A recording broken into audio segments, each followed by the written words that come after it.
Pag-usapan pa natin ang sinasabing peligro sa sobrang pag-inom ng kape kasama si Mobile Journal Merrimon Reyes.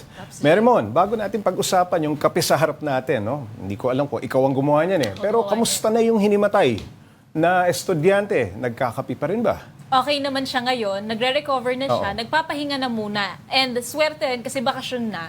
So mas may time na siyang para makapag-recover. And all thanks din na yung mga kamag-anak niya kasi medically equipped sila. So natulungan agad siya mag-recover, nabalik agad yung malay niya. And hindi na kinailangan na umabot pa sa pag-hospital. Oo. Hindi pa ganun katanda, no? Wala pa masyadong edad itong estudyante. Wala pa, Ito, second year college pa. ang sinasabi nila, malaki ang tolerance sa caffeine ng medyo nakababata, no? Yes. And yun nga rin, kasi coffee lover siya. So matagal na panahon na siyang umiinom Tuloy-tuloy. ng kape. Yes. Oh. Pero aware naman siya, kaso nga lang, yun nga lang, parang hindi niya rin in-expect na itong kapeng tinry niya, iba yung tapang na naibigay, plus puyat, Oo. pagod.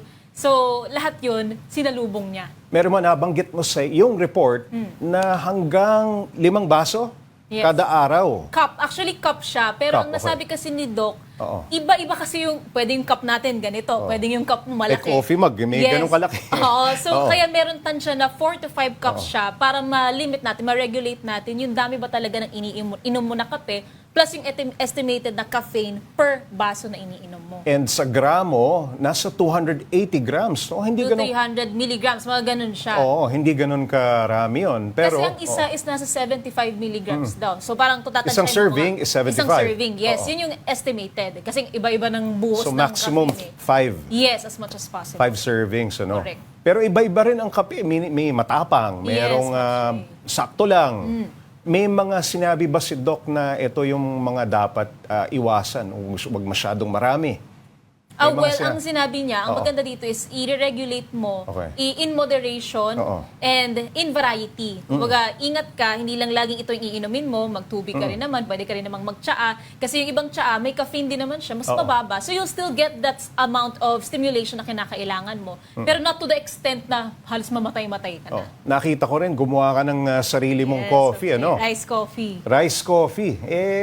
Pwede ba natin tikman yan? Pwede, ano ba Jay. itong Mainit nasa harap pa ito. natin? Oo. Yan yung ginawa natin kaninang umaga na rice coffee. So, tinusta lang natin yung bigas. Sabi Okay. nila mas masarap daw yung ibang variants ng bigas. Yung bigas sa mais, mas masarap daw yun. Pero ito kasi, ito yung bigas na nahanap natin sa ating tahanan. So, pwede rin naman siyang i-DIY. Pero, again, ito naman, Oo. pagka magra-rice coffee, ang paalam naman dyan ni Doc Makalintal, bantayan naman daw ang asukal. Kasi ang bigas, glucose, sugary siya. So, pwede naman diabetes naman yung iuuwi mo. Sobra naman sa nagtimpla ka asukal. Yes, pag tinimplahan mo siya. Kasi may ibang pagtusta nito, Oo. hahaluan na ng asukal. So, ingat pa rin daw talaga sa lahat ng proseso ng paggawa ng kape. Tikman nga natin itong Merrimon coffee na ito. Pure pa, wala pa siyang asukal. Creamer lang, konti gatas. Ang tamis. Napasobra ata sa asukal. Ayun nga, Pops Jay. Pero ito ba, mas healthy ba ito kung tutuusin kumpara dun sa coffee beans na usually sineserve sa atin sa mga coffee shop? Yes, so far healthy alternative siya doon sa kape. Kasi una, kontrolado mo kung paano mo lulutuin yung bigas if you'll do it at home.